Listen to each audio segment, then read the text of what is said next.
Sebastián Cuatromo, de 37 años, logró el año pasado que la justicia condenara a 12 años de prisión a Enrique Picchiocci, un sacerdote del Colegio Marianista, quien había abusado de él y de otros chicos. En su búsqueda por la justicia, Sebastián conoció a muchas otras víctimas de abusos con las que hoy ayudan y contienen a chicos que hayan vivido esas nefastas experiencias. También difunden la problemática y enseñan a prevenir y detectar a estos perversos. Bueno, quiero agradecerte la presencia, Sebastián Cuatromo, como bien escuchábamos en el tape. Y está Marisa Rusomando, psicopedagoga, como para tocar este tema, ¿no? Que realmente es muy delicado, pero qué importante que es que se pueda hablar sin tabúes. Permite a mucha gente, a lo mejor que tenía este horror vivido guardado, poder sacárselo. ¿Me podés hacer una breve crónica de cómo sucedió? Bueno, yo fui abusado a los 13 años de edad en el Colegio Marianista de la ciudad de Buenos Aires, en el barrio de Caballito. Estamos hablando de los años 1989 y 1990. Yo estaba terminando mi escuela primaria. ¿Cuántos añitos tenías? 13. Mi abusador fue un religioso y docente de esta institución. Durante 10 años sobrellevé los abusos en silencio. Recién una década después logro ponerlo en palabras y en ese momento presenté una denuncia ante la justicia que originó una causa penal que 12 años después, el año pasado, y más de 20 años después de aquellos abusos, llegó a su instancia de juicio oral y público, donde quien fuera mi abusador y de otros niños alumnos de aquel colegio marianista, el ahora ex hermano marianista Fernando Picchiocci, fue juzgado y condenado a 12 años de cárcel por el delito de corrupción de menores calificada reiterada. Cuando haces la denuncia empiezan, me imagino, a aparecer otros testimonios. ¿Fuiste el primer valiente, por así llamarlo, que se animó a contarlo? Sí, podría decir que fui el primero que pude, ¿no? Desgraciadamente, claro. Ante esta injusticia, la complejidad del daño que ocasiona, un trauma de este tipo. Pero seguro, porque fue tan breve la crónica que por ahí no me pude meter de lleno en el paso a paso. Vos contás 10 años de abuso, 13 años a 23, ¿no? En toda una adolescencia. Pero además, Pamela, hay un dato importante. Sí. En el 2002, que recién lo charlábamos con Sebastián, el Colegio Marianista de Caballito, decía él, asume la responsabilidad civil con un detalle. Pide silencio, pide un acuerdo de confidencialidad para que no trascienda que había sido en este colegio precisamente el abuso. ¿Es así? Así es, y es algo que nosotros con nuestra lucha también logramos impugnar. Y esta cláusula de confidencialidad que pretendía el marianista al asumir su responsabilidad civil ante el delito de abuso sexual infantil quedó sin efecto. Fue otra lucha también muy compleja, aberrante la pretensión de esta institución y de esta congregación religiosa católica de pretender silenciar a las víctimas. Todo esto lo hice público el año pasado, cuando llegó el momento de mi juicio oral y público, a través de diversos medios periodísticos.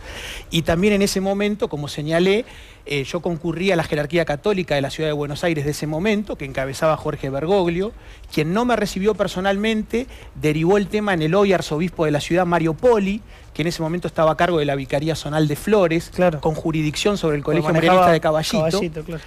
Me entrevisté con él en 2 oportunidades. Y la sensación muy triste que me llevé, que en ese momento de la jerarquía católica de la ciudad de Buenos Aires, era la de un aval a esta actitud tan aberrante de una congregación y de un colegio católico de pretender silenciar a las víctimas. Qué terrible. La de un aval y la de una minimización y subestimación de la gravedad de este delito.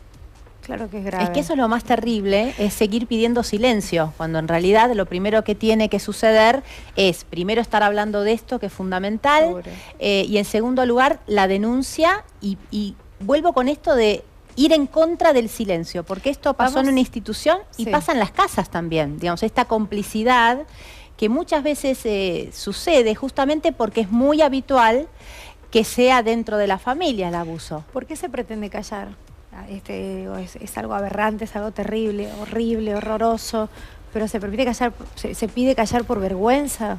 Sí, hay una cuestión que tiene que ver con la vergüenza y hay otra cuestión que tiene que ver con el poder. Siempre estamos hablando de lugares cómplices, de lugares, por supuesto. Esto es lo primero que hay que decir.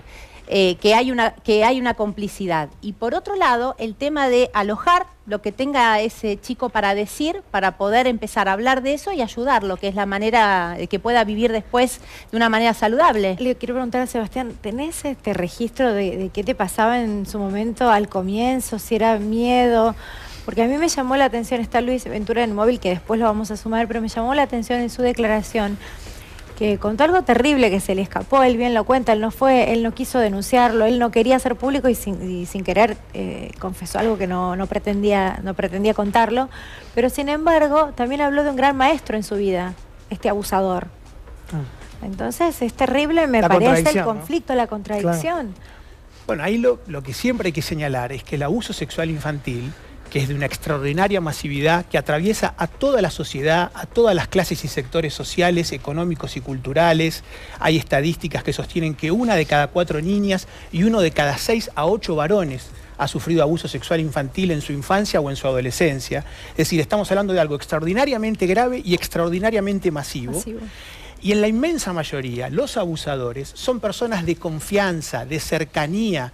El abuso sexual infantil predomina dentro de las familias y de los hogares. Es decir, el abusador sexual nunca es el hombre de la bolsa. Siempre es alguien que tiene, por eso claramente es un descomunal abuso de poder. Siempre es alguien que tiene una proximidad, una cercanía, un vínculo.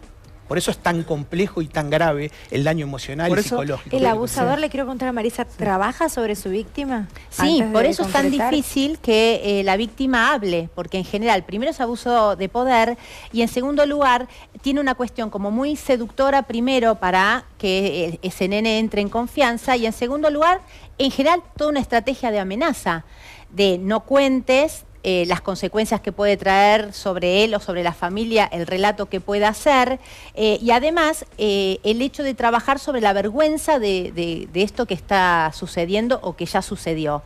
Por eso es tan importante que cuando un nene empieza a manifestar algo de esto, la familia, los padres, los adultos de referente o los docentes, que también podrían ser las primeras personas que lo escuchan o que lo ven, porque no siempre son vía la palabra, que lo puedan... ¿Cuáles pueden llegar a ser estos signos que se manifiestan, digo, que uno pueda estar atento? Sí, lo primero es cualquier cambio de conducta radical en un chico. Es muy variado la sintomatología porque no todos reaccionan de la misma manera. Pero en principio uno puede hablar de una extrema timidez, de evitar el contacto, cuestiones como repentinas que tienen que ver con eso, o son chicos que de golpe no tienen ganas de ir a la escuela o no juegan con sus pares.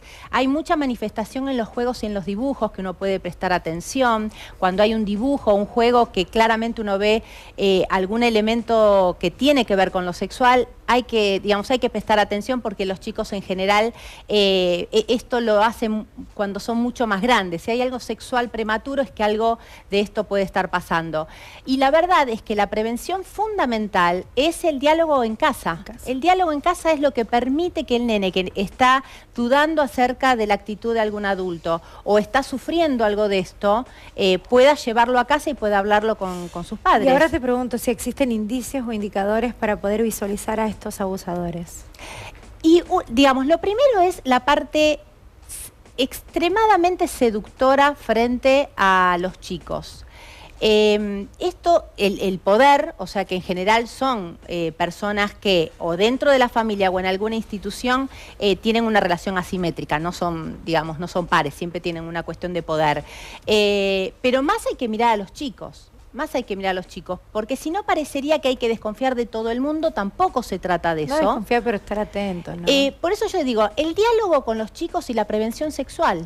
La prevención de educación sexual en los chicos. Es esto de el cuerpo es tuyo, no tenés que hacer nada que no quieras, no estar obligados a responder a los adultos, tener una mirada crítica, no sé si... Sí, en este sentido en Argentina hoy tenemos una muy buena herramienta que es la Ley de Educación Sexual Integral, que se sancionó en el Congreso Nacional en el año 2005, que es obligatoria para todas las escuelas del país, desde nivel inicial, desde los 5 años, hasta inclusive los institutos terciarios, que tiene una muy buena perspectiva de derechos y que creemos que todavía falta mucho para llevarla adelante, porque sobre todo falta la capacitación a las y los docentes. A los docentes y a los padres, digo, que es fundamental para ir a comienzo de año una reunión de padres para informarles cómo se van a tocar ciertos temas para trabajar en conjunto, ¿no? Sí. Nace desde la casa, por supuesto, la responsabilidad está en la casa, pero tenemos que trabajar en conjunto, porque si en el hogar no se hablan ciertos temas y en el colegio sí, tampoco es parejo. Y además trabajar, perdón, un poco más en la justicia, ¿no? Porque el otro día charlábamos con Rosansky, Carlos Rosansky nos decía que se esclarecen solamente entre el 1 y el 2% de los casos y que se denuncia solamente menos del 10% de los casos. Y esto tiene que ver con tu caso, Sebastián, que te costó 10 años poner en palabras todo tu sufrimiento, el caso de Ventura, que le costó muchísimos años. Sí, está justamente Luis Ventura en el móvil, que lo quiero sumar a compartir este tema. Luis, te agradezco poder tocar este tema que si bien nos sorprendió a todos aquellos que estábamos mirando Animales Sueltos esa noche, porque bien lo contaste, se escapó, salió, no era la idea, no tenías la intención de hacerlo público, se ve que lo tenías muy guardado y en una semana muy movilizada para vos, surgió. Sí, surgió porque, a ver, uno lo lleva guardado en el alma, ¿no? Y ya me parecía como que el tema estaba prescripto para mí, porque quienes podrían haber generado algún tipo de consecuencia sobre lo que me pasó, ejemplo, mis padres, yo creo que si yo esto lo hubiera contado con ellos en vida, hubiera causado alguna consecuencia.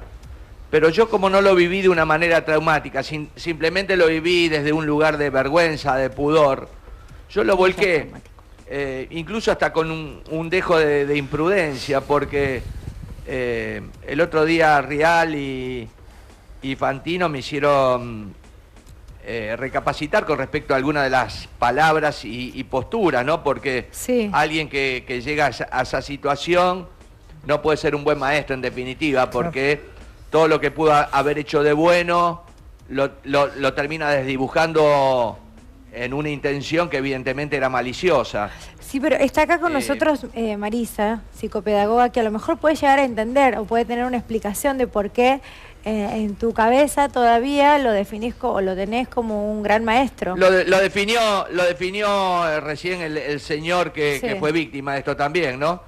Porque en la cabeza, digamos, para entrar a un chico y para que yo tuviera confianza en ir al aula y quedarme a sola con el tipo, era porque el tipo en algún lugar me dibujaba una situación de confianza, era un buen maestro. Yo aprendí mucho de él, digamos, en cuanto a la educación en general, pero vos fíjate en qué lugar hay como una especulación para sacar ventaja, una ventaja personal de parte de él. Algo que evidentemente yo creo que debe haber pasado algo que a mí se me perdió, entre lo cual yo también lo pensé. Yo no respondí a la expectativa que él tenía, porque a lo mejor de haber respondido, a lo mejor la relación mía para con él hubiera sido de un tiempo mucho más prolongado, como le pasó al señor que estaba hablando. Sebastián, en tu caso, Luis, ¿fueron reiterados los abusos o fue una sola vez? Fue la única vez, lo que disparó tres llamados de gente que dentro del mismo circuito, digamos, de colegios, y que yo conocía, una persona muy allegada a mí también, reconoció que con otros docentes habían pasado, también docentes religiosos, había pasado la misma situación. Digo, a ver si te entiendo bien, Luisito, con lo que vos contaste, hubo gente que se sumó a la denuncia. Claro. ¿Es eso lo que me decís? No se sumó, simplemente me dijo, cuando te escuché, me parecía como que a mí me había pasado a mí solo. Claro. Y no era que solo a mí, a ellos también, pero porque un poco por lo que uno empieza a meterse en un tema que desconoce, pero que lleva adentro, se da cuenta que yo no fui el único, que había más gente, y si seguimos escarbando, seguramente de acuerdo a una cuestión de intuición, supongo que puede haber más casos. Bueno, como dice acá Sebastián, ¿no? Las estadísticas hablan de unas cifras terribles, es masivo. El abuso es terrible tener conciencia de que eso está pasando, por eso es importante la educación sexual en las casas, con los chicos.